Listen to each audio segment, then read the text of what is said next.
welcome to episode 79 of the podcast devoted to the classic and sometimes not so classic genre cinema of yesteryear. This is Bride of Monster Kid Radio, and I'm your writer, host, and producer, Derek M. Cook. Welcome to the show. I'm excited because this week we're going to find out what happens when a Monster Kid goes to Phoenix Fan Fusion 2026. And we're going to do it listening to some awesome music. This is the song Big Wave. It's from the surf band Planet of the Babes.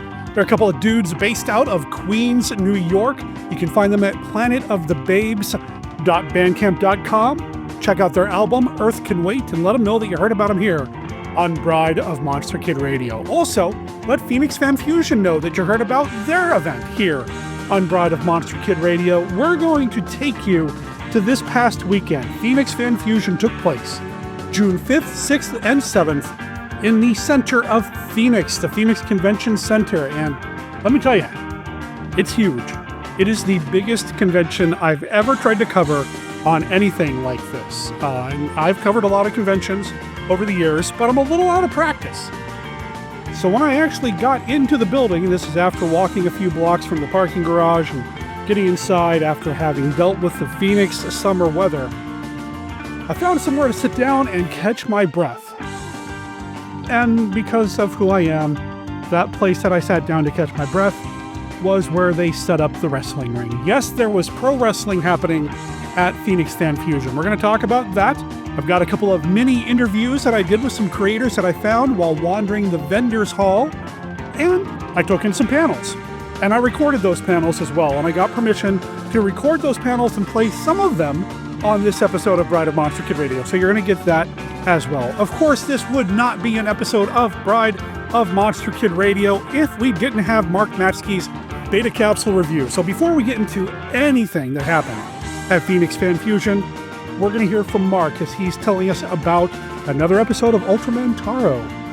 And it kind of plays with a trope that he's a big fan of. And I'm going to be honest, I'm a big fan of too. So we've got that coming up, and then we've got all this Fan Fusion stuff right after this.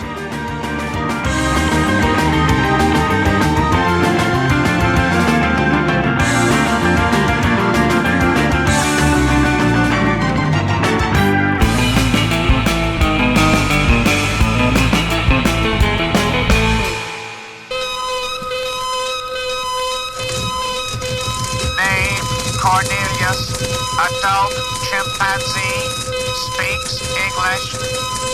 Name Zira, female chimpanzee, practices medicine. Name Baby Milo, infant chimpanzee, holds secret that can destroy mankind. They come from an incredible planet of apes. They survived a war beneath the planet of apes. Now it's Earth 1973, and you're in for a surprise. Are they friendly visitors or invaders from the future? Why does the president's advisor want them shot? What is Baby Milo's incredible secret? All the surprising answers are in Escape from the Planet of the Apes. All new from 20th Century Fox, rated G, all ages. Escape from the Planet of the Apes. The leaves are changing to brilliant colors, making the hills of western Pennsylvania a stunning patchwork of autumn. And it will be time for the Monster Bash Expo and Convention at the Marriott Pittsburgh North. The Monster Bash is October 16th through the 18th, 2026. Movies, vendors, entertainment, special events, giveaways, and the real-life Monster Kids. Guests of honor, Victoria Price, daughter of Vincent Price, Lynn Lugosi, granddaughter of Bela Lugosi, Renee Browning, daughter of Rico Browning, who played the creature from the Black Lagoon, and Michael Glenn Nix, grandson of Glenn Strange, who played the Frankenstein monster in 3 classic films. Monster Bash is the gathering place for classic monster movie fans from across the nation. Don't miss it. This fall's Monster Bash, Friday through Sunday, October 16th through the 18th, 2026, at the Pittsburgh Marriott North. Meet hundreds of fans just like you. Get your discounted membership registration now online at monsterbash.us or get your pass at the door. Monster Bash, a graveyard smash. monsterbash.us. We love the Monster Bash. Woo! Vampires, werewolves, zombies. Yes, these things are real, but fortunately for those of us who can afford him, so is Mark Temple. And he's good. Real good. He's a former FBI agent turned freelancer with the knowledge and skills to eliminate your monster problems. And his rates are negotiable. Monster Hunter for Hire, the first volume of the Supernatural Solutions, the Mark Temple Case Files, is now available in both ebook and paperback. Go to tinyurl.com/monsterhuntertemple to buy your copy of Derek M. Cook's latest book. Read about Mark Temple, the experienced professional now available to rid you of your supernatural, ghoulish, and monstrous pests. That's tinyurl.com/monsterhuntertemple. And don't worry, Mark Temple is discreet.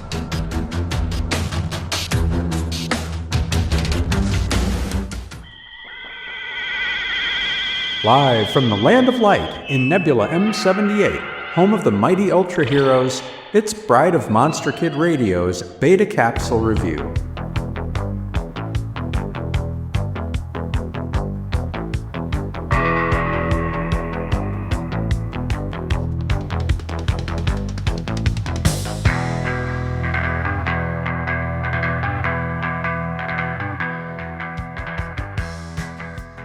Ultraman Taro, Episode 37, Monster, Return to Your Homeland. Original air date December 14th, 1973. An elderly man observes a green monster falling to Earth, prompting the intervention of ZAT. Oddly enough, the creature seems docile, enabling Kotaro to extract a sample of its flesh, by which they hope to learn where the kaiju came from. Waiting for the test results, ZAT is approached by a young woman in white, who requests that they kill the monster immediately. She claims her grandfather was the elderly man who reported the kaiju to ZAT, and it appears he died from the shock of his encounter. While confirming this scenario, ZAT learns that Kaiju Hertz is from the Medusa constellation, where an interstellar war may be taking place. The young woman is taken into ZAT custody, but crew member Moriyama soon learns there's more to her than meets the eye, and the Defense Force soon finds itself under attack from within. The title, Monster, Return to Your Homeland, sounds like a warning or command, but ends up meaning something far different in this heartwarming episode of Ultraman Taro. While the concept of a non-threatening, friendly kaiju was not new to the franchise, it's handled here in a refreshing way, as playful monster Hertz wins audience sympathy with a childlike persona. Hertz's cuteness makes Medusa's cruel actions even more villainous, as there seems to be no reason to persecute a monster who giggles when tickled and waves to passing jet fighters.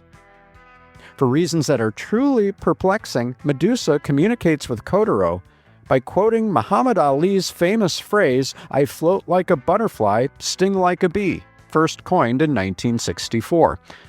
One wonders how the renowned boxer might have felt, knowing that nearly 10 years after he uttered that famous phrase, he would be quoted by marauding aliens. "I'm gonna float like a butterfly and sting like a bee." For Bride of Monster Kid Radio's Beta Capsule Review, this is Mark Mansky reporting.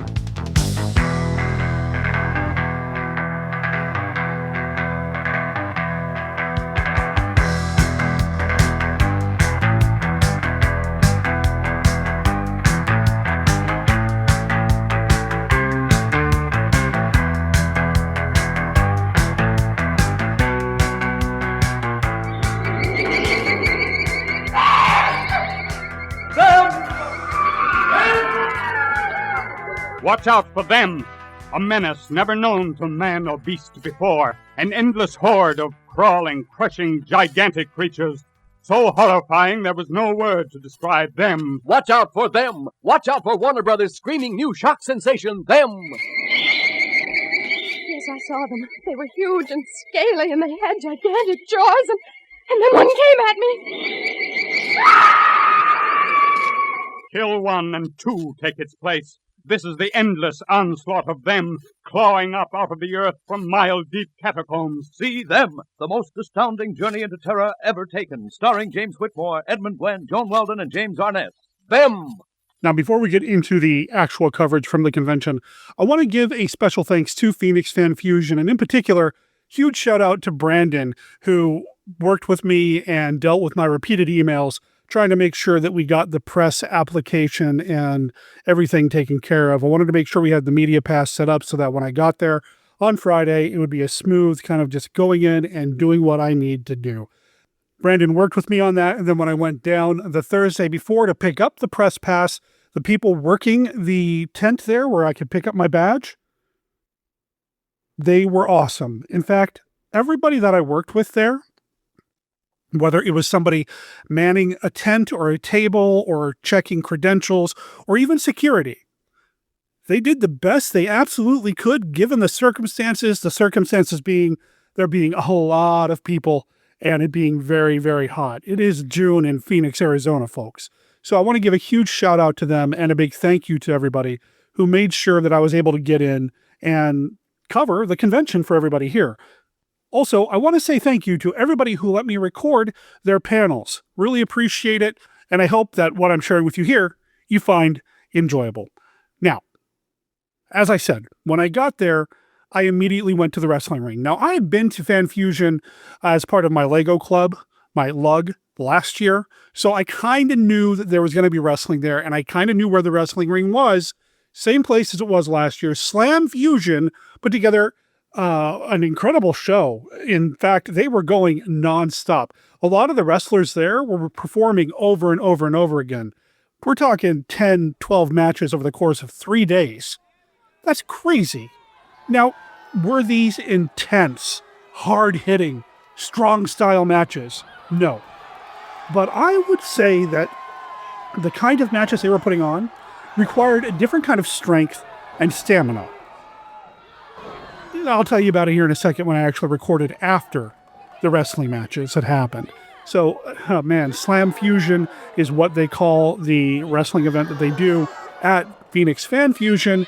It was put together by Phoenix Championship Wrestling, which I need to learn more about and check out and see if there's some shows coming up that I can go to, especially since I found out just recently that one of my new favorite wrestlers who just signed a deal to Major League Wrestling actually performs at Phoenix Championship Wrestling as well. So I'd like to check out a little bit more about that and maybe go to an event or two in the future. You hear me, Phoenix Championship Wrestling? I'm coming. Anyway, sat down, caught my breath, made sure I had my recording gear ready to go, put in the new SD card, put in some fresh batteries, and watched some wrestling.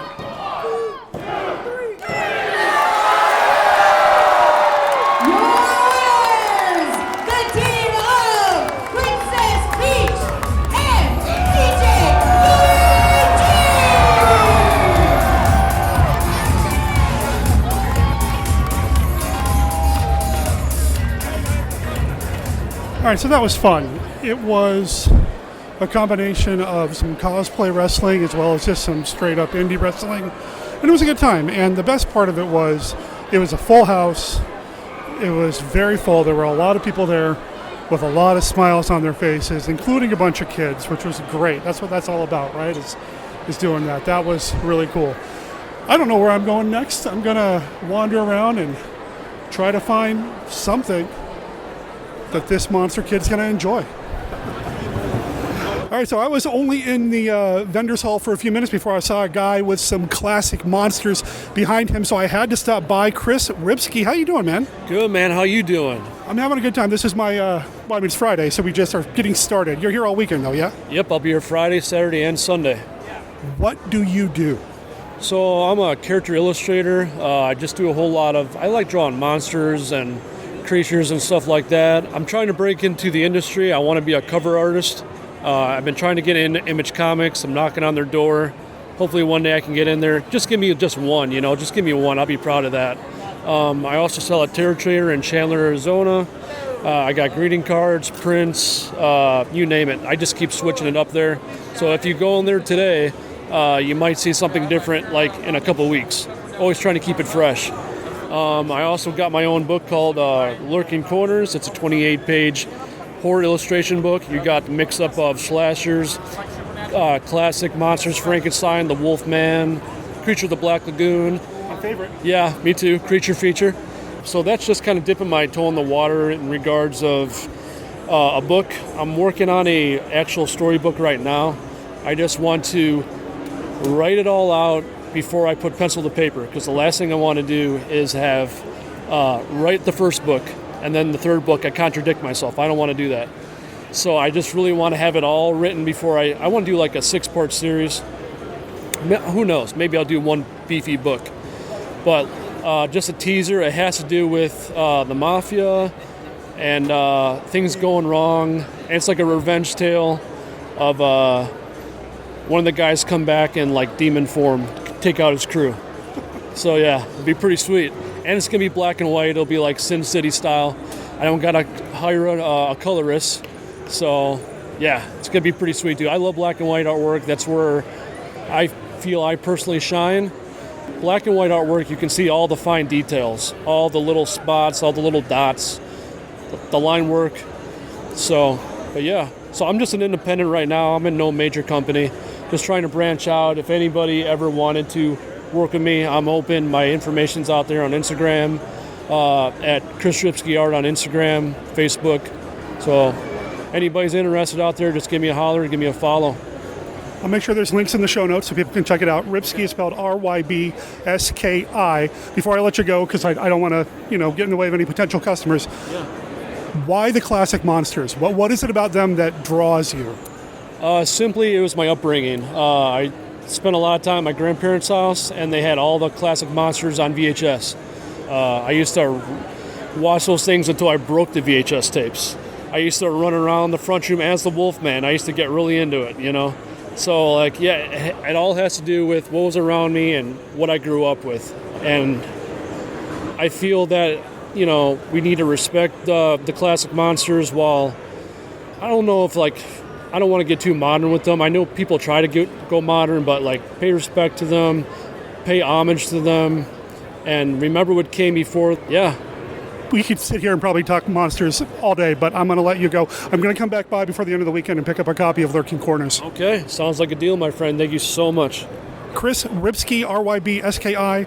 Check him out on Instagram and Facebook. Yes. All right, if somebody is selling a comic book featuring Vampiro and monsters, I got to stop and check it out. I've got the creator of the book, the writer of the book, Mike Kingston. Tell me about the book, man. It's one of my favorite things. It's a weird circumstance, but it actually started out as almost a tie-in to an action figure.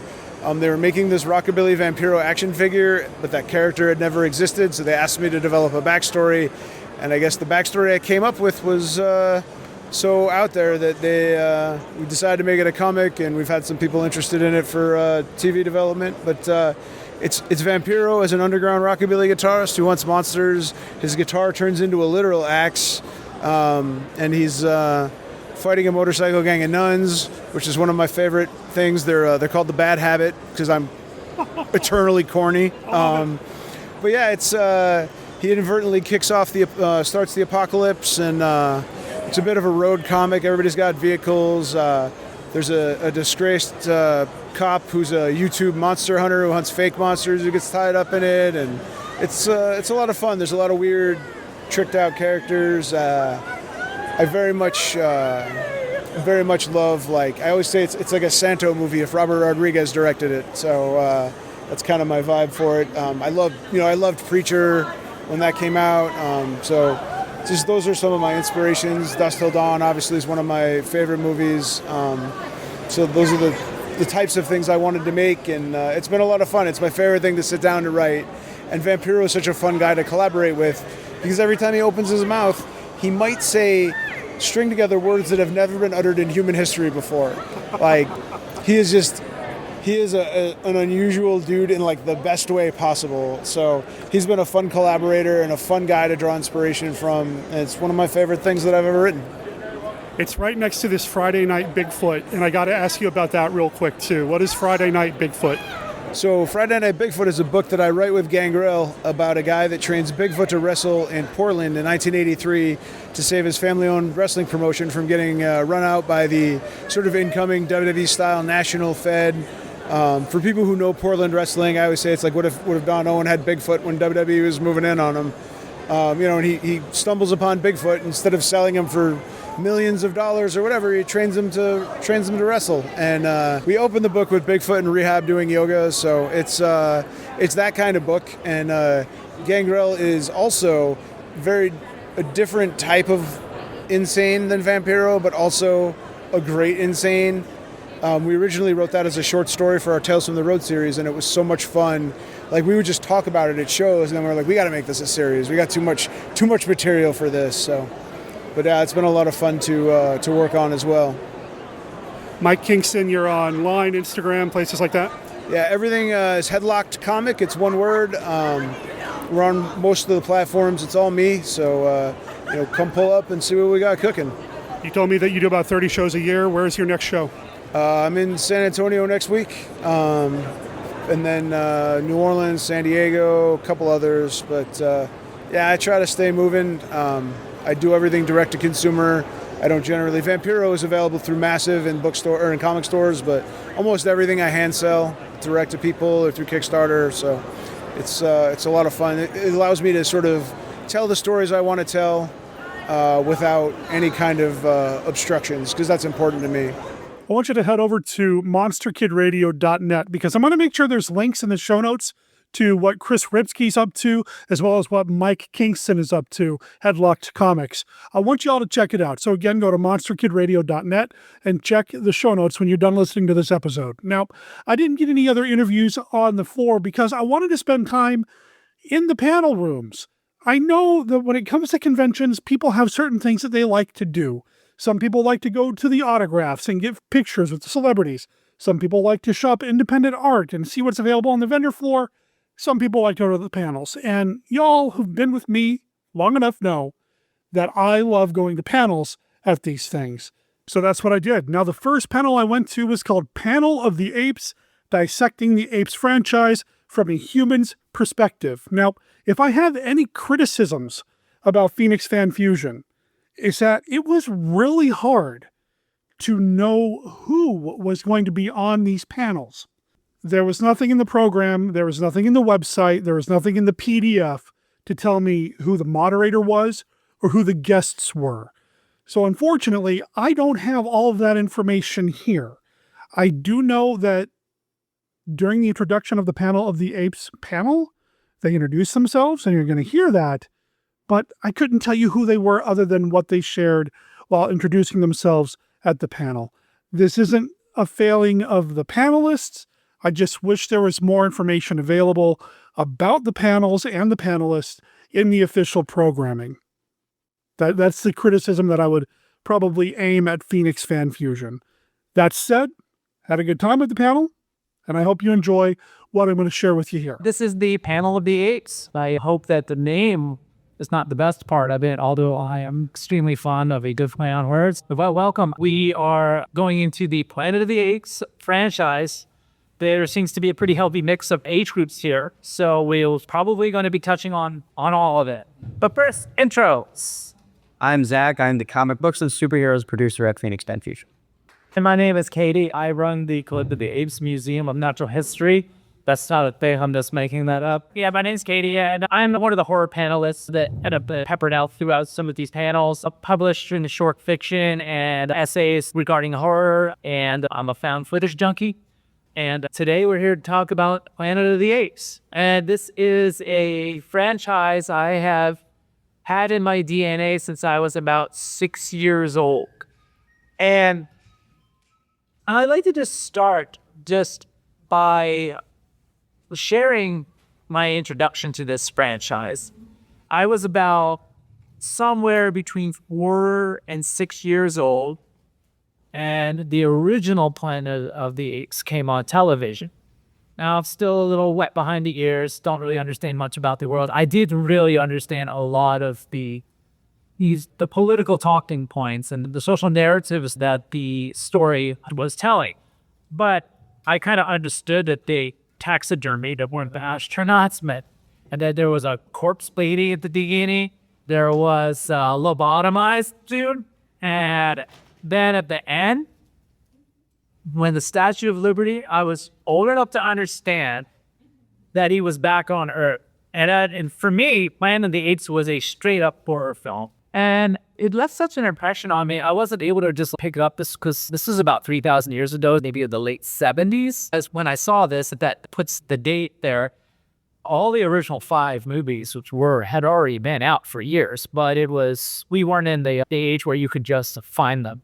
And so it took a while for me to start catching up on the rest of the franchise, but we'll get into that in a minute. Lon, would you like to share your introduction to this beloved franchise? My introduction is also at the age of 6, but it is a little weirder because I had the idea of I want to watch TV late at night because I had undiagnosed insomnia at the age of 6 in 2001. So anyway, so I had stayed up one night in my living room watching Poltergeist, and there's that scene where the kid's glued to the TV, much like I was. And she's here. I didn't really talk about it because I wasn't supposed to be up. And then my dad was like, hey, I was just watching TV one day. American Pie was on, and that was also at the age of 6. That was like a week later. Literally the day after that, Planet of the Apes was on cable, and I was watching it with my mom, and I was like, this is so cool. And right after that airing, they didn't go straight to 2. They went to the Mark Wahlberg one.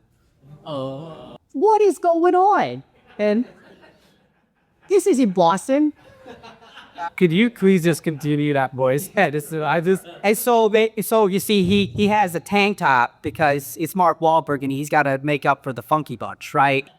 It's so Marky Mark and the Monkey Bunch. Yeah, Marky the Monkey Bunch. So it's not that good, but it's got Mark Wahlberg. I just want to make clear, first of all, spoilers abound. I think we've already got it in tone, but yeah, there's going to be spoilers. Second of all, if I rib or make fun of any of these films, just know that it comes from a place of love, and some of them are going to be better than others. Some of them we're going to be more to me than others. And so I will have my criticisms and my loves, but if you like one that I'm not too fond of, I'm here for it. Like, your first introduction was Mark Wahlberg, and that's why you're here today.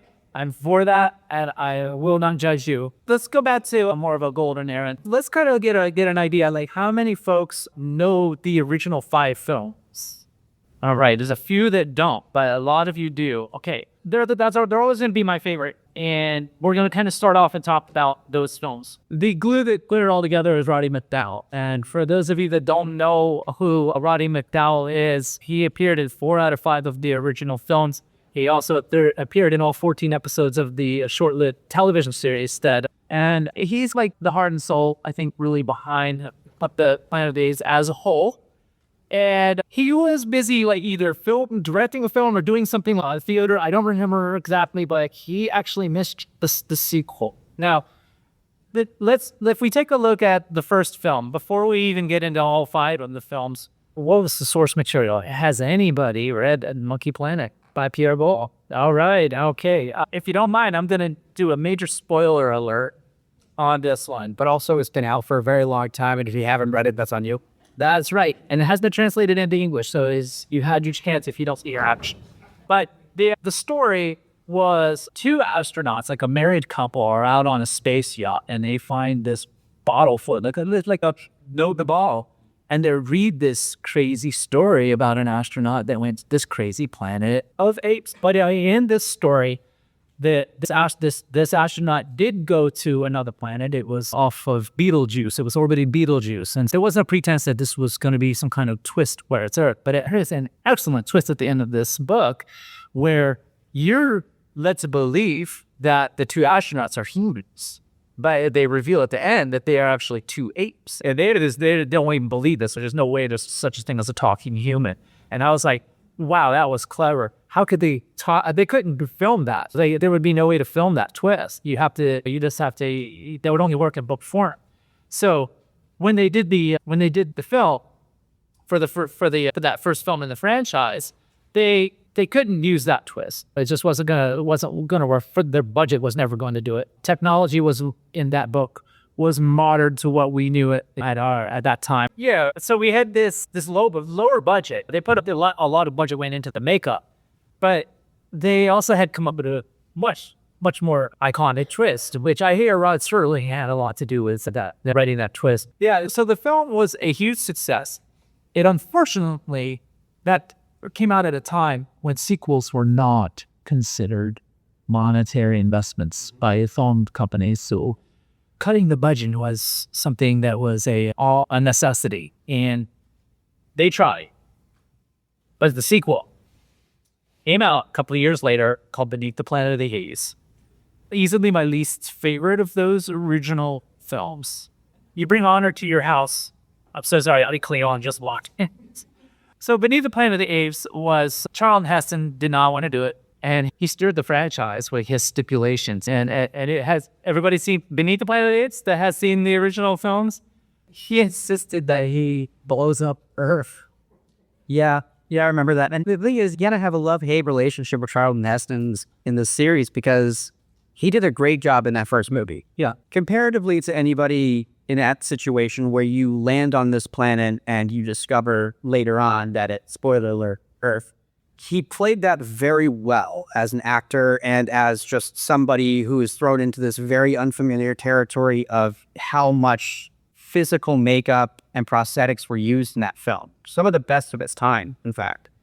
And then you go into that movie, and now he's some weird mad scientist who's throwing a tantrum. Yeah, he was not having it. No. He was not happy to be there. That's why they hired James Franciscus, because he's like, it looks kind of like, oh yeah. James Franciscus was hungry. He was like ready to just dig his always in that role.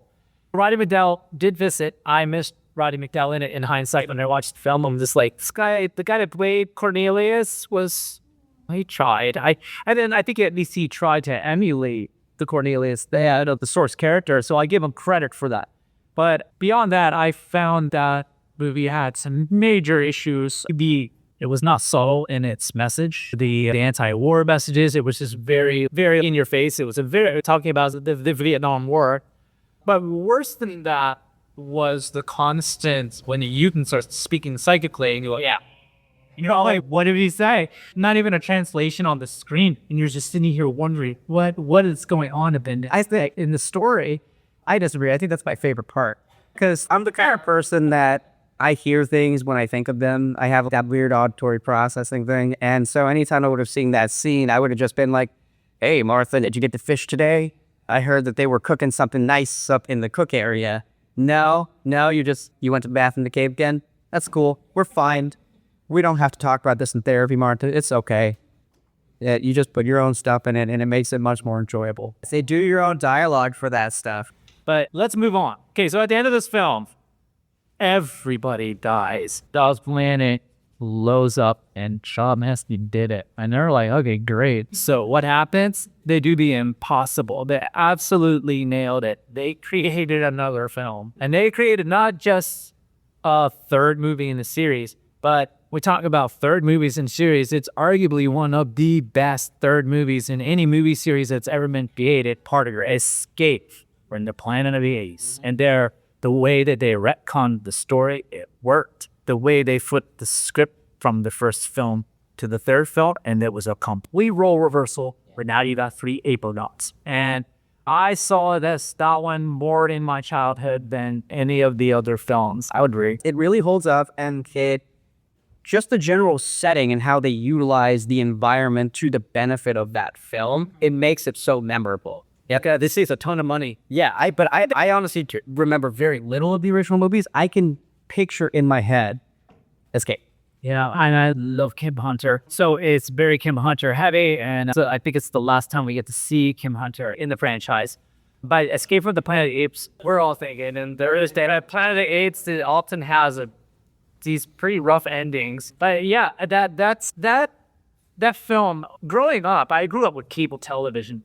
I didn't see Beneath the Planet of the Apes until I was like in high school, and I rented the thing from Blockbuster. This is where we get Ricardo Montalban brought into the picture. You get Roddy McDowall, you got Kim Hunter, you got Sal Mineo, who is in it for about 5 seconds.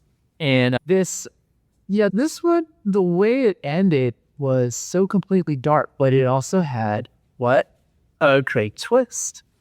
That little Milo, the chimpanzee, was switched out instead of getting killed, because you just watched this little baby chimpanzee get brutally murdered, and which is really sad. It's dark. You just see they gun down the entire family, and then you get to this end shot where the chimpanzee that's in captivity that Armando's taking care of. And you're like, wow. And so not only did it revitalize the franchise, it left it open perfectly for the fourth film. And now, man, now we're getting into that because this is where they use Roddy to the greatest effect. Now he has Caesar. And if you want to know how good good of a character Caesar was, just think about where the entire reboots went. They started with Caesar, and they were like, what's the best part about all this that we telling a story? Caesar. Yeah.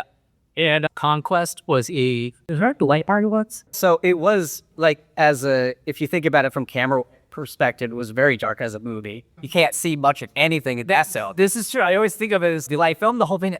Like, why is it that Mark Wahlberg is the most noticeable thing? Is it because he's Irish and pale? Is he just glow in the dark in this movie? What is going on? Oh, yeah. Sorry, what were we talking about? Conquest. So, yeah, Conquest, I really liked Conquest. There's a little, as with other aspects of Planet of the Apes, there is some suspension of disbelief. Yeah, that they went from what we know as modern primates into human-sized primates that were smarted up to be our slaves. Yeah. But the message behind us of how it became revolution was what it took. It was a revolution of slavery. It was fantastic. And it was a fascist regime that was ruling over everybody. And Caesar saw it for what it was and had enough. As soon as Armando was dead, that was it. He was like, we're gonna end this now. And it was a very dark, apocalyptic ending, but it was a happy end for the apes. It's a dark film emotionally, but I do appreciate the message a little bit more than Beneath the Planet of the Apes, where it's the anti-war message of just classism and racism and fascism, all the isms. Yeah, the Ferris Bueller hates. I think it tells a much more compelling story, and I think it's still relevant.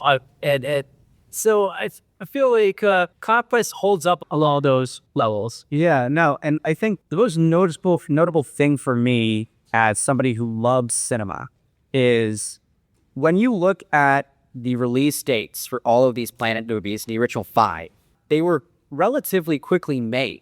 When you look at back then in the 70s specifically, whenever those sequels were being rapidly made, it was obviously because of a cash grab. So you saw a lot of things that were reduced in terms of quality.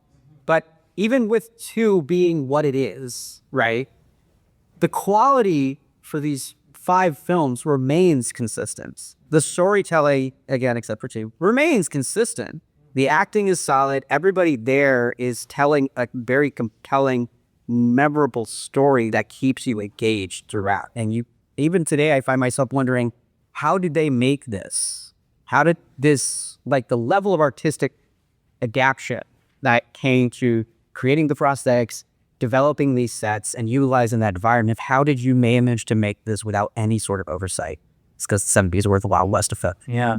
Yeah, good call. I think the storytelling in the original 5 films was overall very strong, 100%. Which is, the story, I think, was the strongest aspect of our next film. Yeah, it was the final one, the final nail in the coffin. The budget was as low as it goes. And it was Battle for Planet of the Apes. I am extremely fond of the film. Yes. I have a few personal reasons why I really like it. Paul Williams. Anybody know what Paul Williams is? He wrote The Rainbow Connection, and he won Oscars for Barbra Streisand. He wrote the entire Bugsy Malone. He plays an orangutan, Virgil, who knows everything about everything. And just the fact that their head brain in this village of humans and apes living together is this orangutan that just knows everything. And that's not even my favorite part, but that's just something because I love Paul Williams. I'm a musician, and Paul Williams' inspiration as a musician, and then he just played a fantastic orangutan. Man, when it comes to the story, the battle itself, where the humans come and invade the village, that's when the budget dropped out. Yeah, that's not the story I'm talking about. But the story I'm talking about was so strong that they based the new trilogy on Rise of Planet of the Apes and Dawn of the Planet of the Apes were pretty much retakes of Conquest and Battle, yeah. And the Battle for the Planet of the Apes was one that it always hit it because Caesar so convinced of the ape's ability to be in charge. That ape shall not kill ape. And that General Albo kills his, and it does kill it.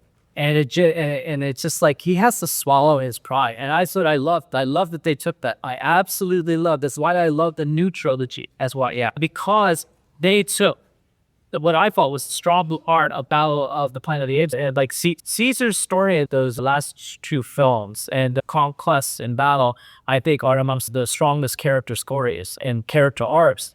And I like the way that they carried it through into a quality third film. Well, yeah, when they redid it in how Koba, we're going to get to that, but the parallel is obvious, like how Koba was the General Aldo of it and how Koba's haunting him later on. It got extremely powerful. The message of that story was that like nobody is superior to anybody, and even Caesar is flawed. I still would die on that hill. That Battle is a much better film than Beneath the Planet of the Apes. That is very subjective, though. Well, I don't really have any emotional connection to Beneath. That's why it falls to the bottom of the original 5. But beyond that, that's 4 out of 5.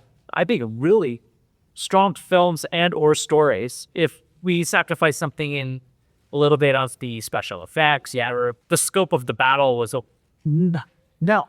I think the technology that we had today made that battle much more cinematic than they could have reasonably done. Because if you're thinking about Generation Kill, for example, or The Thin Red Line, all of those were really big war-centered films. And while this is also technically a war-centered film, because it has the covering of Planet of the Apes banner, they weren't going to get that kind of budget. So it was either, do we put everything into the fight, or do we put everything else, into everything else and just hope it goes okay? I agree with their choice. I think while the battle may have been lackluster, the story is much more memorable at the end of the day. I don't know if it was as beloved by the critics. I can't really remember what they thought of it, but I know that it was not the end of the franchise, mind you. Because just a few years later, they were like, let's do it. Let's do a TV show. Yeah. But it was like, we're not going to do any more Fiasco dolls for a while. Yeah. Not until Tim Burton came into it. Let's segue our way, and let's just keep going down Roddy-Mandel Avenue. And let's talk about the TV show. And does anybody remember the TV show? All right, this is trivia time. It's your time to shine, folks. I'm going to open it up to the audience. Who can name the 5 telefilms that were created that pretended to be movies? I didn't know. I was too young. I didn't know. I actually watched them. We don't have prizes, but we will give you glory of being right. You will be right on a podcast that's being recorded right now. And who's got those? Anyone? Set them up for you, folks. But this series lasted 14 episodes. I don't believe all of them aired. No, they suffered from low ratings, high budget for a TV show, but they had Roddy-Mandel in every episode. And they had Marv Leonard as General Urkel. And he's a great character. He's just so mad at the existence of these two intelligent humans. What was it? Ron Harper? Yeah. And David Knott. Yeah, it's not David Knott, the other Knott. The James song. Sorry, I had a little bit of a brain, but nothing wrong with it. On New Year's Eve one year, I actually saw Back to the Planet of the Apes, which was the pilot episode and an episode called The Trap. They were put back to back, and I wasn't quite understanding that it was like just 2 episodes of a TV show. Yeah, but I liked it. I still, to this day, I like to put those back to back and watch them like a movie because I think it works. But the show itself had your obligatory 70s guest stars, and it was dull plunder with very weak storytelling. Now, I don't know what universe it took place in where the humans speak in this one. So maybe it was a sequel to Battle, where, because by the time you get to Battle, you're in a different timeline where humans and apes speak. But figure this out, Dr. Zaius was in it, so I don't really know what was going on. I think they were just like Edward Wood Jr. They're like, no, we don't pay attention to the little TV details. They'll just see the big picture. We'll throw it in a salad bowl. Yeah, I hope it goes well. Yeah. So anyway, I've watched the TV show. It is rough going. Are there any big fans of the short-lived television program? Yeah, that's about right, yeah. So the names of the 5 telefilms were Back to the Planet of the Apes, Forgotten City of the Planet of the Apes, Treachery and Greed on the Planet of the Apes, Life, Liberty, and Pursuit on the Planet of the Apes, and Farewell to the Planet of the Apes. You know, we talked about Planet of the Apes on Monster Kid Radio years ago with Scott Morris, and always intended to go back and talk about the TV series and even the cartoon, just never got around to it. This panel did inspire me to at least go back and check out the newer films. I'd only seen the first, I think it was Dawn of the Planet of the Apes. Was that the one with John Lithgow? I haven't watched the others, and part of it was just because I felt like, you know, it's all CGI, and that just doesn't do as much for me. I like seeing the dudes in the rubber suits, but listening to Katie and Zach kind of, I'm not going to say inspired, but at least piqued my curiosity a little bit more. I'm going to check to see if maybe Beth has seen those movies. If not, maybe that's something I can add to the list for things for us to watch together. A tyrant gorilla threatens a group of stranded astronauts in treachery and greed on the Planet of the Apes. Grandpa! It will serve as a lesson to other humans! Humans have attacked apes, Dako. This has never before happened in my district. I don't intend to have it happen again. Treachery and greed on the Planet of the Apes, 6 p.m. Sunday. So the next panel that I dropped in on was just called Creature Feature Films. It was moderated and guided by S.A. Bradley, who is a fellow podcaster.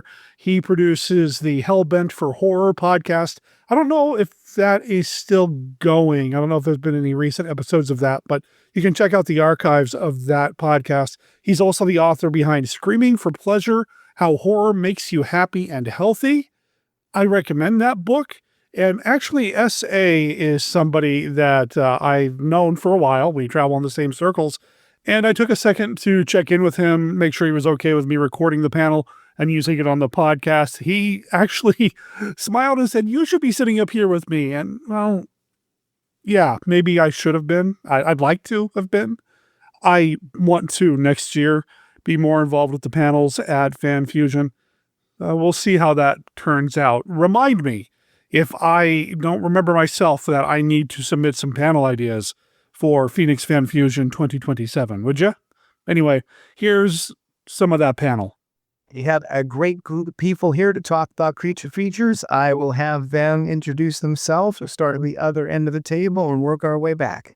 My name is Jason LeBoard. I am a horror publisher, writer, and producer. My name is Katie Cage. I am a part-time horror writer. My name is Eva Recker. I am a horror writer, also horror enthusiast, professional consumer. And I also help Jason at the end there do a lot of his projects as well. I am Dave Funston, and I'm a movie lover, visual effects supervisor, and the last 20 years worked on TV and movies and done some creatures. We're going to start with the first question. Talked about monsters, so first monster crush. If you didn't have a monster crush, what was the one that scared the person?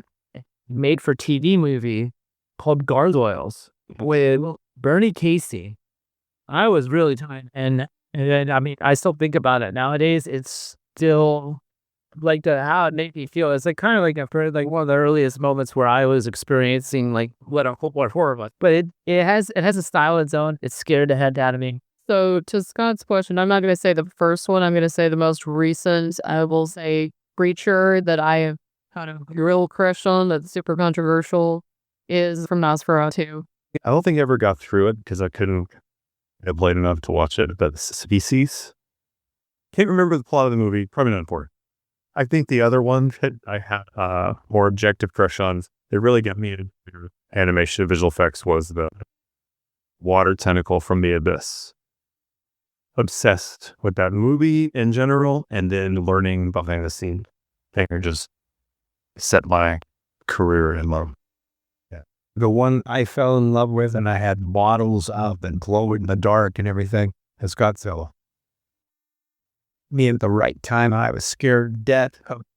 I like Godzilla because everybody was like King Kong as Godzilla, but Godzilla made more sense. He's temperamental. King Kong always was like the tragic figure. There wasn't anything tragic about Godzilla, and I was fascinated by something that was so human in its own way. I love dinosaurs, so it was just a Godzilla, there was a curfew siren in my hometown. It's not very much like that. So we're talking about different time periods. I know a lot of people would have this picture here. It's kind of harkening back to a time that some of us older folk will remember, which is when TV started showing a lot of the B movies and Universal monster movies. In the 60s and 70s, especially, a little bit in the 80s. So those are usually thought of as creature features, but that's something that's evolved. Anything that has monsters in it can be called creature feature, perhaps. So they're monster movies, but the term monster movie for the term creature features. Is there a difference between the two? Just having a monster be your story in your movie in itself does not make it a creature feature. It has to be one of the situations where, think on Godzilla for a second. Not every Godzilla movie is the same. They're thematically different. My one is definitely a creature feature. Absolutely, 100%. But there are other versions of Godzilla stories out there that are not creature features. They're just kaiju movies. And it's more about the human drama and everything else. So they are inherently different, although I would say that the differences are usually pretty slight. Playing fast and loose with the definition, a monster versus a creature. Grizzly. Is grizzly a monster? No. But is it a creature feature? I don't know. I'm not sure if that's the definition, but I don't like camping. Does creature features don't necessarily have to be scary to be creature features? Frogs is a creature feature. I don't think you can call the frogs scary in that movie, but yeah, that would be creature feature that's not length. Right. See, I would have a different take on it because when you say monster movie, I'm thinking more action based, like your Universal monsters, whereas creature features, I think it tends to lend itself more to that horror realm of where it's a little bit more intense, a little bit more frightening, where again, the other ones are like the Avengers of creatures and monsters. Maybe more traditional in the a creature has been a monster is a little more, we relate to the monster a little bit more, and maybe they lead us down a road of comfort, and then all of a sudden we realize they're really there to kill everybody. A monster, loose definition. Creature framed as a threat, a moral danger, a metaphor sometimes. Monsters are metaphors, as far as I'm concerned. Creature, anything non-human. So or an altered from human. Something that was human at one point, and then becomes something else. Literally anything, cryptids, mutants, stuff like that, right? As far as like the definition between the two, I think it is ambiguous. I think there's a lot of room for interpretation. We could all probably come up with our own ideas about what is the difference between a creature and a monster. I would probably leave it at that the monster has the moral and ethical issues, and the creature is just human. Creature could be like the grizzly bear. It was just being a grizzly bear. It wasn't being like a vindictive grizzly bear that someone cheated on. I agree with Katie. I think it's all up to perception and interpretation. I do think that monster, again, more lends itself to like ethical rules, whereas a creature is just a creature. Whether it's being persecuted or chased or hunted and whatever, I think a creature is just being a creature animal, whereas monster has more weight behind it, especially with, again, the ethical and moral standards. King Kong was just going on and on. And we turned them into, he was turned King Kong into a monster creature in that way. Yeah. I feel like also, I keep hearing in my mind for a monster to be another human where someone thinks that this human is safe and caring, and then all of a sudden, because of their personal choices, their choices, motives, Was everything like the Invisible Man? I was played as monster would be for me because like that man is it. Mary Shelley. The big question: where do monsters come from? And who's the monster? The story, Frankenstein, even in the film, there's a monster and there's a creature. One's a monster, one's a creature. Is it a creature feature? Is it a monster? But I think that's one thing that we can say: monsters can be human, but creatures cannot be. Creatures are something other than, but maybe there is a form of being able to transform into something. Now, this brings me up to, since I brought up Mary Shelley, a piece of literature that I wanted to bring up because we're talking about transformative things. There's a book by, oh my goodness, Oh, God. James Sabata, Gillian Iglesias. Debutation. Thank you so much. I was like, anyway, this is a story about kind of an occult thing that's going on down in Mexico, and it's gangs. But the premise is so brilliant as far as I'm concerned, is that these men continue to get more and more evil, these gangs, that they literally stop being human.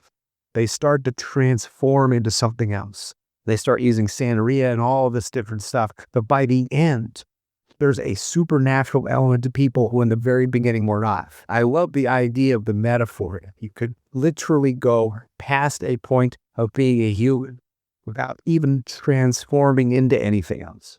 So Patrick Bateman probably considered a monster here. Well, let's talk about something like Jurassic Park. Is that a creature feature? Is that a monster movie? I would say the creature feature, but I would not classify it as a monster to me. No. The creatures are definitely there. It's not their fault they're there. They're doing what creatures do, and they're very rightly correcting a situation of hubris. There have monsters at play, but the monster is the old white guy. So they're just being creatures. I think kind of the same as the grizzly. But if we're talking about the dinosaurs as creature features, 1 million years BC, there was another one I saw when I was a little kid that scared the heck out of me. And it's what started my whole thing with dinosaurs. Yeah, dinosaurs, they're just nature run amok. I to that point, like the dinosaur is just doing what it does. It's not trying to sow dissent. It's not trying to cause chaos. It's just free. No, I agree with Katie, and they make that point in the movie several times of like nature kind of like. And again, like Jason said, correcting hubris is like my favorite tropes in horror. Absolutely. I mean, you said the old white guy. The old rich white guy. What? I wouldn't necessarily classify him as the monster. I would say, well, like, I'll say new. It was Dennis Nedry, but we can call him name with him. He sets the traps for the rest of the people so they can't out. He's everybody. And relative to him, he's the monster for them. This was a really, really good panel. I enjoyed it. Everybody on the panel, very well spoken and had some incredible thoughts and insights. Unfortunately, the recording wasn't very clean. You probably picked up on that a little bit. And I suppose if I had another complaint about Phoenix Fan Fusion, that would be part of it. And I admit this is a nitpick and just me maybe being a little, I don't know, wrapped up in myself as a podcaster. There wasn't really a convenient way for me to set up the recorder to record these panels. I did the best that I could. During the panel of the apes and during the one you're going to hear in a second, I was able to set the recorder down because the microphones were well placed. But in the creature feature panel, I was hand-holding it the entire time. And hey, you know what? We got some good content out of it, and I really appreciate Mr. Bradley for letting me record the panel. It was a good time. It really was. When will man ever learn that when he pollutes the air and the water, he declares war against nature? American International Pictures presents Frogs, the story of the day nature strikes back. See Frogs, in color, rated PG. Frogs, today the pond, tomorrow the world.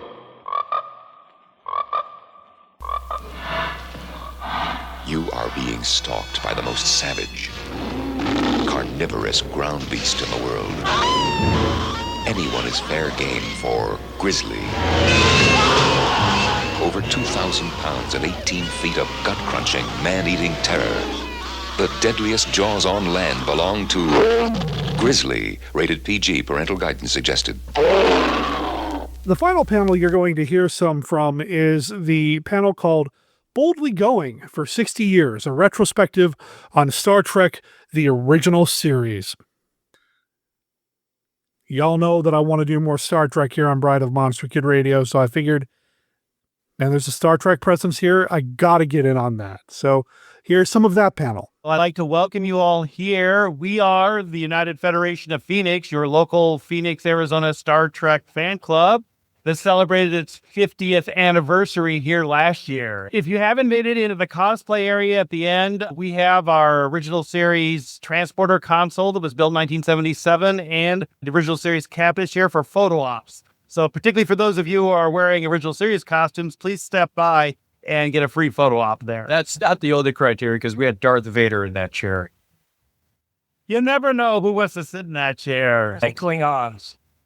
Yes, Klingon, everybody is welcome. Even R2-D2 is there. Welcome, everybody. As I said, this is the 60th year, the 60th anniversary of Star Trek that is going to be celebrated at the Star Trek convention in Las Vegas. And most people can't make it to that convention, so we want to do our own celebration here of the original series. So what I'm going to do is I'll introduce myself, the panelists will introduce themselves, and then I suggest we each take up to a minute or two to say what the original series has meant to us. My name is David Williams. I go by Dr. Dave. I'm a research professor in the School of Earth and Space Exploration at Arizona State University. I work on NASA's robotic missions exploring the planets and moons and asteroids of the solar system, a career I was inspired into by growing up watching the original series 5 nights a week through the 70s and early 1980s. And each of the panelists will introduce themselves. Hi, I'm Dr. Kim. I'm a chemistry professor, and I grew up playing with Kirk and Spock dolls that my dad got for me. I was the only female I knew that had Kirk and Spock dolls. I also had a little belt with a tricorder and a phaser and a communicator when I was a little girl. Everyone else was playing Charlie and the Angels. I was playing Star Trek. Hi, I'm Sue. I grew up watching Star Trek first time reruns. I really enjoyed the utopian future that it projected for us. Hi, my name is Chuck. I was alive during the original airing, but I was too young to remember it, if it was even on at all, but I did catch it in syndication watching at my grandma's house when I was keeping an eye on my grandpa. And that led to what I would call an interest community, because I met other people who were interested in Star Trek, and that just snowballed on top of each other. When I did get into computers and programming and whatnot, a buddy of mine and I started writing our own software called our dial-up bulletin board. Anybody remember dial-up BBSs? Oh, okay. Use the old people. We had one called the Enterprise. Took on some characters and personas and built a community around that. We'll talk more about community later, right? Yes. Hi, I'm Annette Sexton Reese, and I'm a local artist, but I think I'm the only one on the panel that was alive and a child when they were first airing, and I watched them with my little brother, and that was a lot of fun. I know I like Spock the most. I didn't realize how much sexism was in the original series when I was only 8, until much later when I watched them. I was like, whoa. Yeah, I remember watching them when they were originally airing with my little brother, and he's no longer with us, so that's something that's always going to be special for me. Hi, I'm Jordan. I am an engineer and PhD student. I was not alive during Star Trek, but I did get into Star Trek from the 2009 reboot and then hit back to watch the original series. And even though I used to, like most of us now, my generation is young girls, high tech and super sci-fi, I really liked the original series. I thought it was campy and really cute. And if you recognize what it was at the time, it was not as bad in some parts, but I really enjoyed it. Hi, I'm Kari Carlisle. I'm a nonprofit leader and writer and editor. I was born during the first run, but I was raised on it. My dad raised me to love science fiction. I read science fiction and I devoured original series Star Trek when I was young. And my dad took me to my first Star Trek convention in 1979 in Chicago. And I was absolutely starstruck to see Walter and Jimmy, and I don't even remember who else was there, but I was just like deer in the headlights that first time. And so it sparked a lifelong passion for the franchise. But that first Star Trek convention, my mom and my little brother came to pick us up at the end of the day, and my little brother won the phaser at a contest, and he got the phaser and I didn't, and so I never forgave him. Hello, my name is Dr. Victor. I am a medic out here. I worked on different TV shows from Buffy the Vampire Slayer, Xena, Firefly, and shows of that nature. Josh, you did it. I probably was somewhere medically doing things on it, as well as Lord of the Rings and The Hobbit, because we love filming in New Zealand. Other than that, back when I was younger, My family, any of you, I was around during the time, but thank you for saying I'm younger. But I was around for the original Star Trek as well. And I can remember that I went through back of the bus. I went through segregation. I remember all these things happening. And Star Trek was one of those things that came on that is like, wait a minute, there's people of all races, religions, and everybody all coming together for the same common thing. And then my aunt worked on Jet and Ebony magazines. And so I get to meet Nichelle Nichols.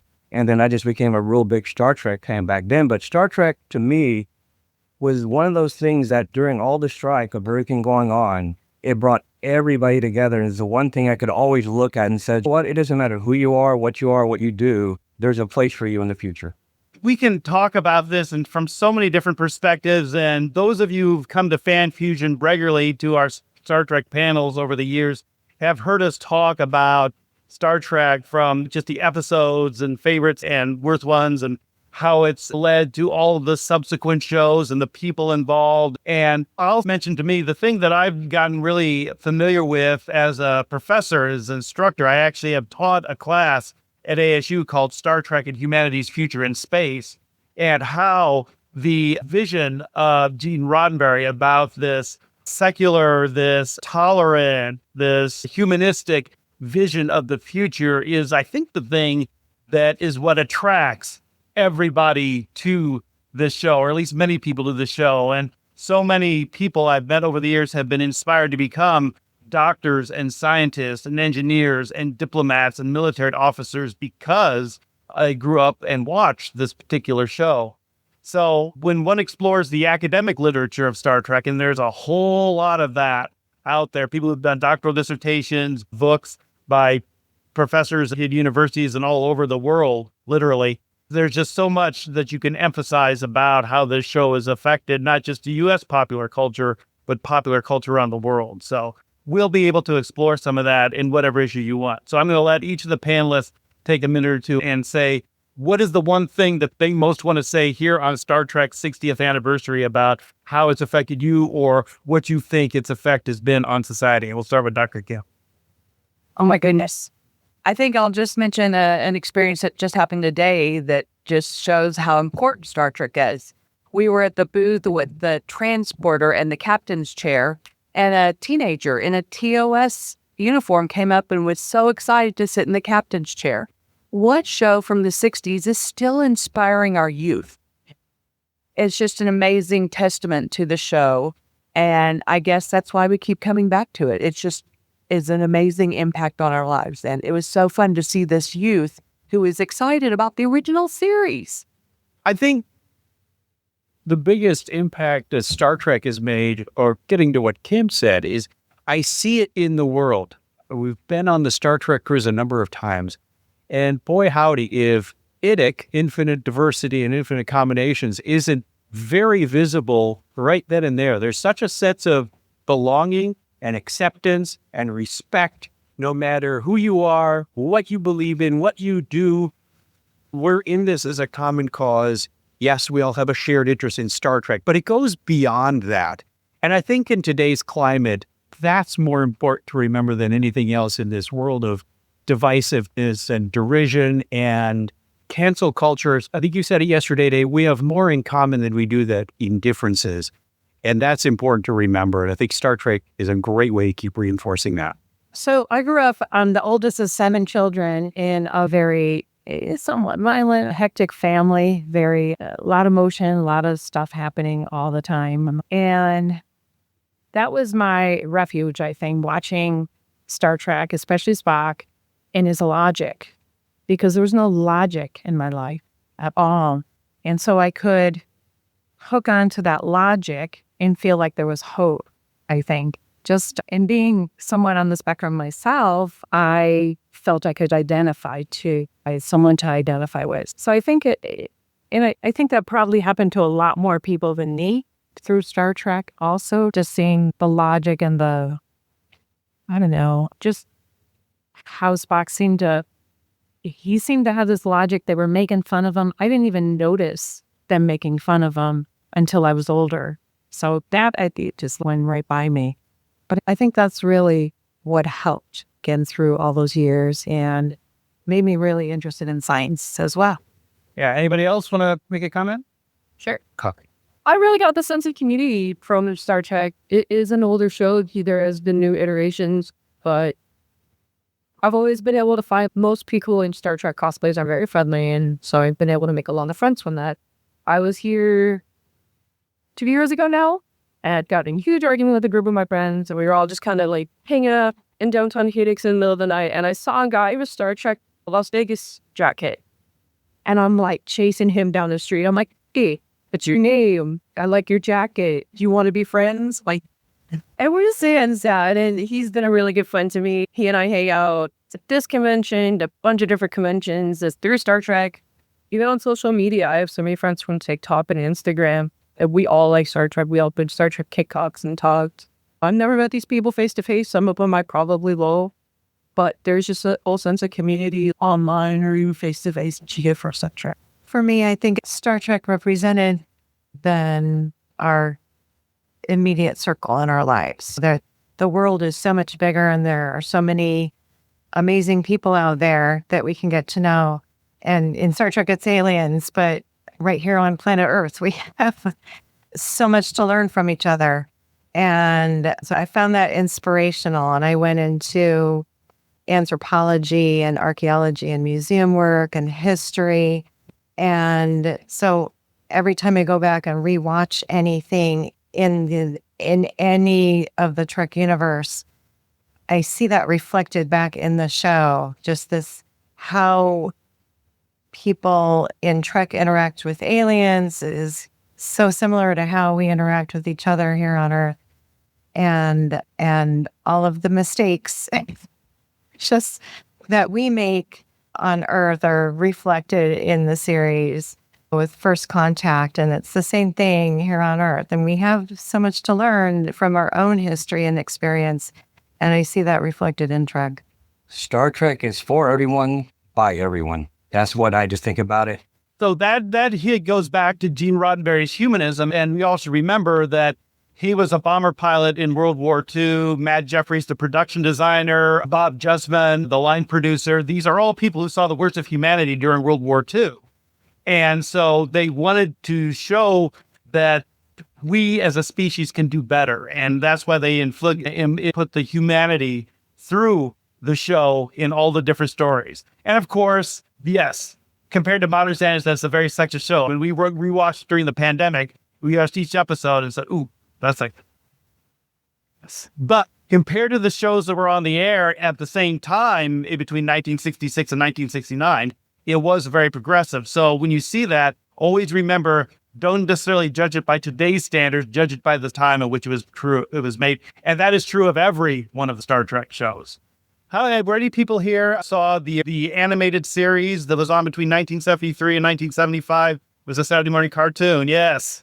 That was my first new Star Trek.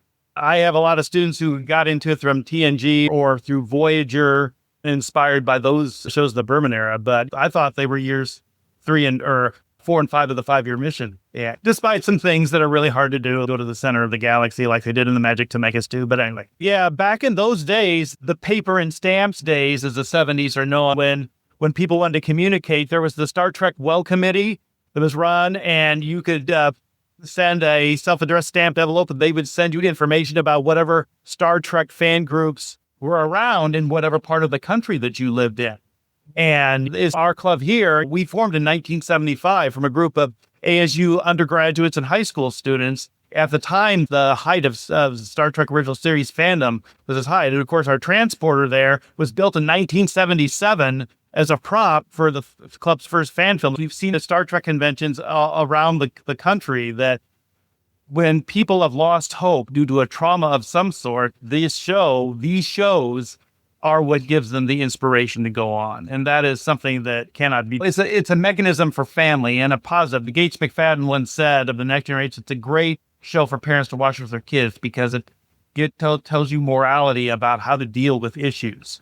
As a prolific fan fiction author, I'll always respect the original series for basically creating the fan fiction and as we know it today. I will very likely be using the original series novel Howlett for just inspiration for one of my own fan fiction. Yes.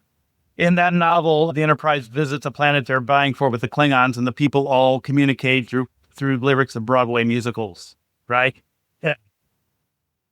So, yeah, not one of my favorites, but no, this is just like this convention. We walked through the exhibit hall, the vendor room down on the lower level, and it's just an incredible creativity in all ways of the artists who have things out there. I mean, whether it's clothing or wall art or anything like that, it's just incredible to see that art, even if it's focused on Star Wars more than Star Trek is still, and all these other things that I don't watch or know much about is incredible. The creativity that you see. And that has been represented in all these shows. And when you think about it, they did everything in this environment of shrinking resources, because when bankrupted Desilu, it was bought by Paramount. They cut the budget through season 2. The show was almost canceled. Bijo and John Trimble, who we hosted out here in 2017 for the 50th anniversary of Star Trek, they had led that letter writing campaign that saved the show for a 3rd season. But Gulf Western, which owned Paramount, cut the budget again. And so you had a lot of episodes that, quite frankly, were lackluster compared to what we saw in seasons 1 and 2. But something very big happened after that. And it was the responsibility of this man here, Richard Block, vice president of Kaiser Broadcasting. He was the one who bought the original series and sold it into syndication in the original television markets in the United States. And as they became popular there, more and more stations bought the show. And that's what allowed the fandom to really develop into this phenomenon of the 70s. So this man, who I've actually been on a Zoom call with, he's passed away now. He's the one who enabled that, just like Bijo and John Trimble did with their letter writing campaign, because you needed to have enough episodes to be sold into syndication. He was in his upper 90s at the time. Larry Nemechek, our friend Dr. Trek, does his podcast and works for Roddenberry Podcast and a bunch of other things. He was just describing how things were at the time. And even as the show was being sold into syndication, they already had ideas about movies and trying to figure out ways to bring it back. But of course, many of you probably heard of Star Trek Phase 2, the abortive attempt of a 4th network TV series in 1977, that after Star Wars came out in 77, they decided to scrap the TV series and instead convert it into a movie. And so the pilot of that series became Star Trek: The Motion Picture. But once that movie, which even though it had problems and challenges, it's what inspired everything that came after it. And so that's what sort of this is. If you go through the era of Rick Berman's and those shows there, we're talking 726 episodes and 6 TV series covering 30 TV seasons from 1966 all the way to the end of Enterprise in 2005. So that's really what this show wrought. And thanks to the J.J. Abrams movies in 2009 through 2016 and the arrival of streaming, that's where we brought in all of the new shows that have come in. Discovery, Picard, Lower Decks, Prodigy, Strange New World, Starfleet Academy. So when you add all that together, we're talking about, as of right now, 959 episodes in 13 television series covering 53 TV seasons over the last 60 years. I didn't even include the movies in there. That's a lot of people. Star Trek II, The Wrath of Khan. Star Trek IV, The Voyage Home. Star Trek VI, The Undiscovered Countries. I know. Star Trek First Contact. I mean, notice you skipped 3 and 5. Well, I didn't want to just go on a tap. That's just a fan of self-set here. So, did any panelists, I've been talking too much, did any of you guys have a point now that we've had a little bit of a discussion that you want to make about where we're at, where we're going? I want to hear from Susan. So one thing interesting that Star Trek original series did, I looked up, Leonard Nimoy actually petitioned and worked with the studio to get Nichelle Nichols the same pay as the rest of the actors on the set. And so he did a lot of work to help bridge the gap for her, for people of color. When I watched the original series, I was like, yeah, women in general. And I watched it, I'm like, yeah, there's a woman on the bridge. And as I've been talking and reading, I'm like, oh, for some people, that was not expected. And so I've been very lucky to get to this point in my life and think, yes, I expect there would be at least somebody. So a woman, a person of color, these are expectations in our seat. What is your favorite episode of the original series? City on the Edge of Forever. Yeah, all right. There it is. City on the Edge of Forever. Yeah, that's you. That's City on the Edge of Forever, Trouble with Tribbles, Amok Time, those are usually in people's top. At the edge of the universe, 400 men and women are probing the immeasurable blackness of space. Their leaders are an Earthman with no fear and a stranger with no heart. Travel beyond our time and solar system, into new galaxies, into worlds beyond your dreams. Star Trek, every week, in color on the NBC television network. I had a really good time at the Star Trek panel. And like I said, y'all know me. I love me some Star Trek, and I want to do more Star Trek content here on the show. So there was a little bit of choppiness in that recording, and that's because I cut out some of the stuff that was coming from the audience.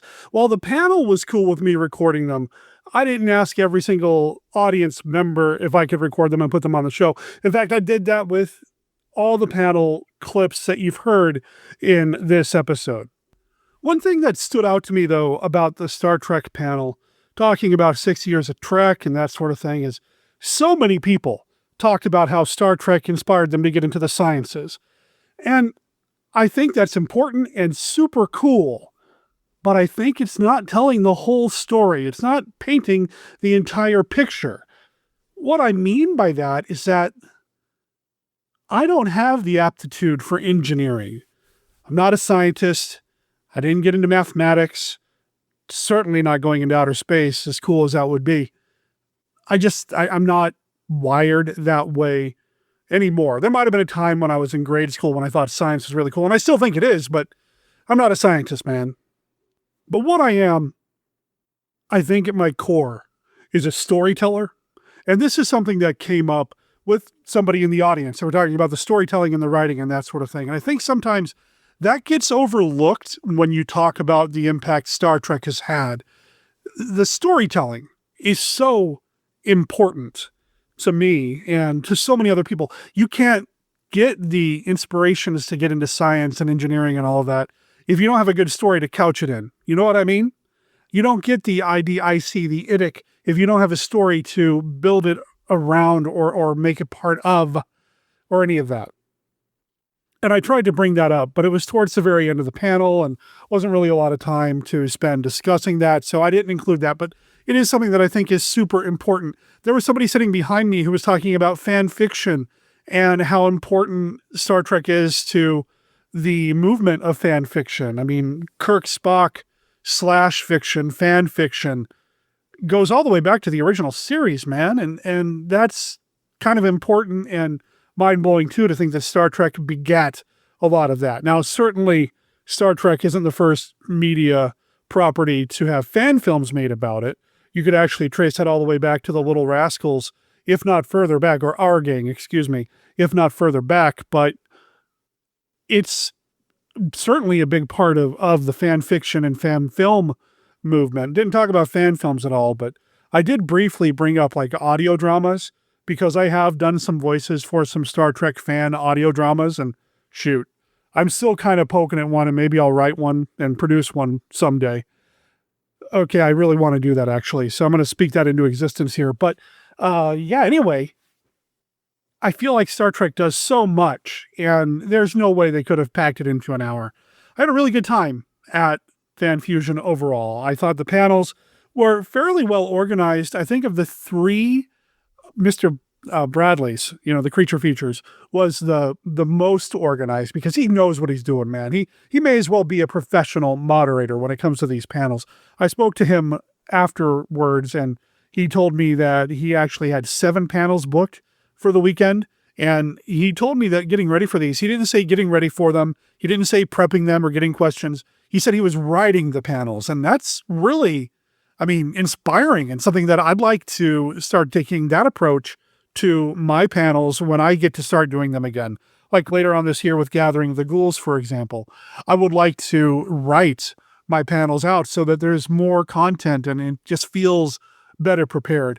I would say that I have been at some conventions where the panels are a little bit more organized and there's more equipment, microphones, things like that. There were mics in the rooms, but they weren't necessarily the best. Their placement wasn't always the best, and there wasn't really a soundboard or anything like that, or anybody in the room to control any of that, which is too bad.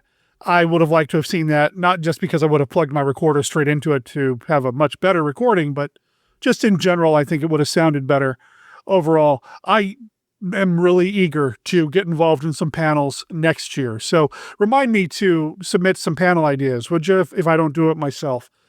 As far as Fan Fusion overall goes, there were some criticisms that popped up online. At one point, the fire marshal locked down one of the doors and an escalator broke at one point, and there were just a lot of people. I feel like maybe there were too many people. They might have oversold, but I also understand it's a business and you want to get as many people in there as possible. I can't speak to how it was going through the autograph line or meeting any of the celebrities, because that's just not normally something that I do at any of these conventions. I never have. The only time I did was at that Fan Expo in Portland, where I met Bruce Campbell and reminded him that we had met years prior when he came to a signing at Powell's City of Books. And I took a picture of that meeting where I got a picture with him at that time. And I blew it up and signed it myself and said, "Dear Bruce, nice to see you again. Love, Derek," and gave that to him. I don't know what he did with it, and I don't care. I just thought it was a funny moment. But, that's my only experience doing any of that. The autograph lines did seem to go back quite a bit. And some of the comic book creators seem to have some pretty big lines too.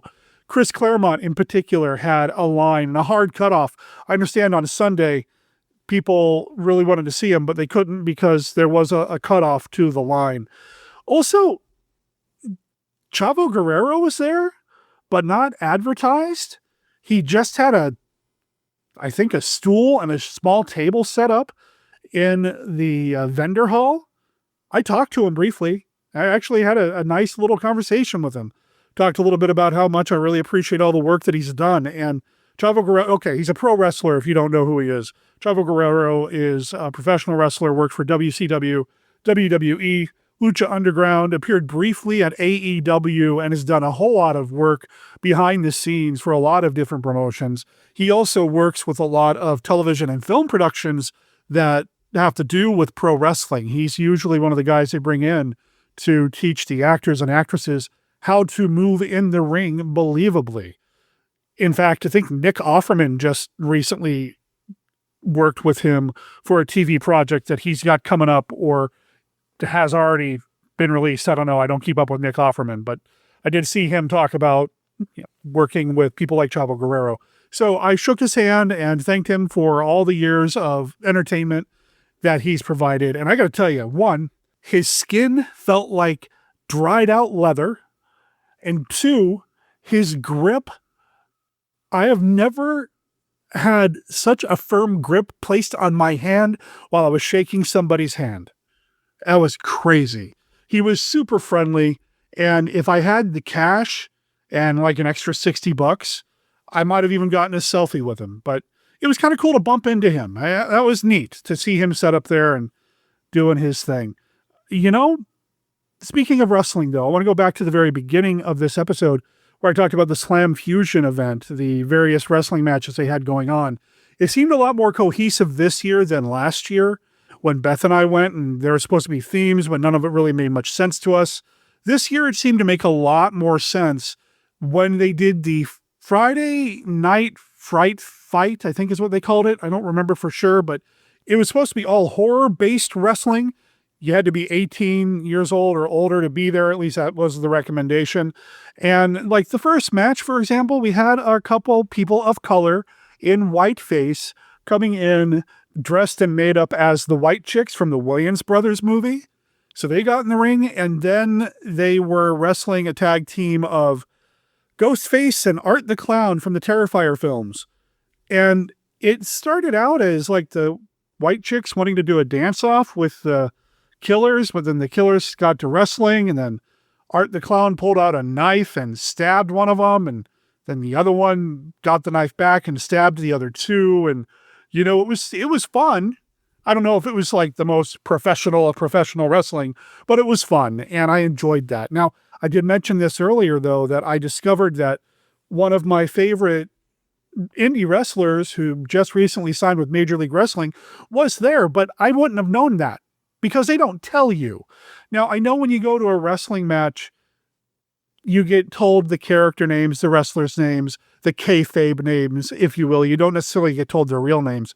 But it would have been nice to find it in the program, to see which wrestlers were there, that sort of thing. And speaking of which, it would have been nice to have the panelists listed in the program as well. Put it in small print, put it in the back, just give them a shout out so that if you are trying to follow up with some of these people or decide whether or not you want to go to some of these panels, you can check out and see who the panelists are.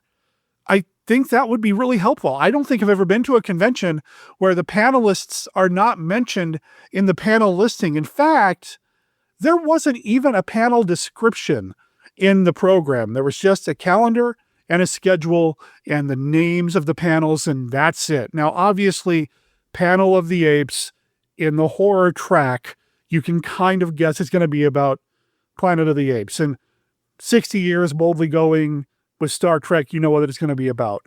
But creature feature films, I mean, you can pretty much guess what it's going to be about, but it doesn't give you a lot more information than that. There's no way you could have known that Mr. Bradley, and I keep saying Mr. Bradley because I don't know if he prefers Scott or S.A., but Mr. Bradley brought up, is there a difference between a monster movie and a creature feature film? That's something you could have put in the panel description so people knew what to expect when they came to that panel. There were a number of authors there as well, and it would have been nice to have seen in the panel program which authors were there. I would have loved to have met up with some of the other authors like I did last year when I chatted briefly with Jonathan Mayberry or Michael Stackpole, but I didn't know who was going to be where because the program let me down. The security was a lot more intense this year. I had no problems with them. I know some people online said they did. I had no problems with them. And because I was going by myself, I didn't have Beth with me for the ADA experience. I didn't have a mobility device like Beth was using last year with her cane or her crutches. So I don't know how that went, but it was pretty busy. So I wonder if they oversold and just packed way too many people in there. I don't know. But in the end, I had fun. I was exhausted. I'm out of practice, but it was nice to get my convention legs back underneath me before Gathering of the Ghouls later this year. Big thanks to Phoenix Fan Fusion for letting me come and cover the convention for Bride of Monster Kid Radio. I really, really appreciate it.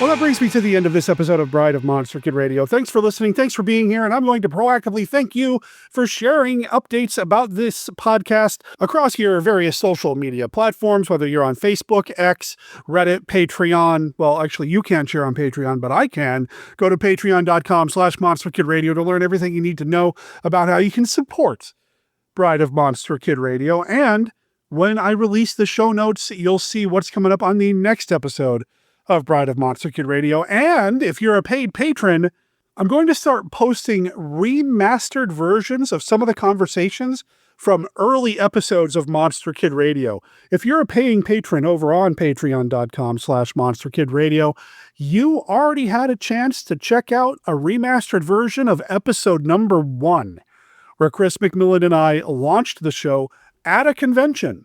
So head over there, paying member of any level will get you access to that and all future remastered releases of previous episodes of Monster Kid Radio.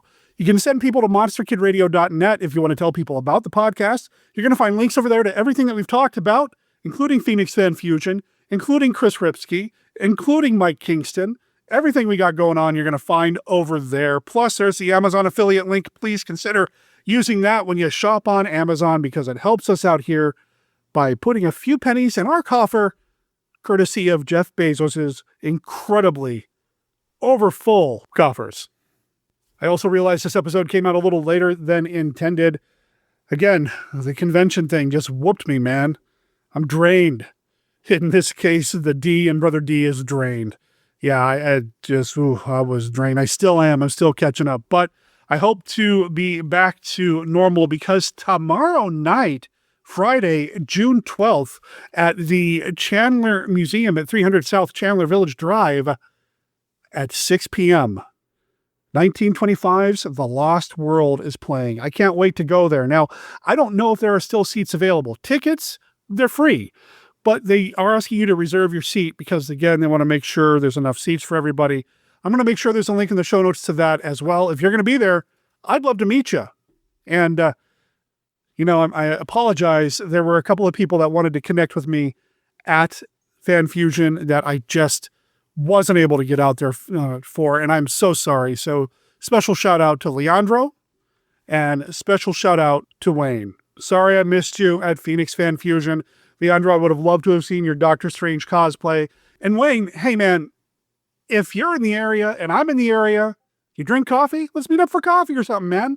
Or maybe at that movie tomorrow night or just whatever. I'm sure we'll have a chance to cross paths again since you're based here in Arizona with me.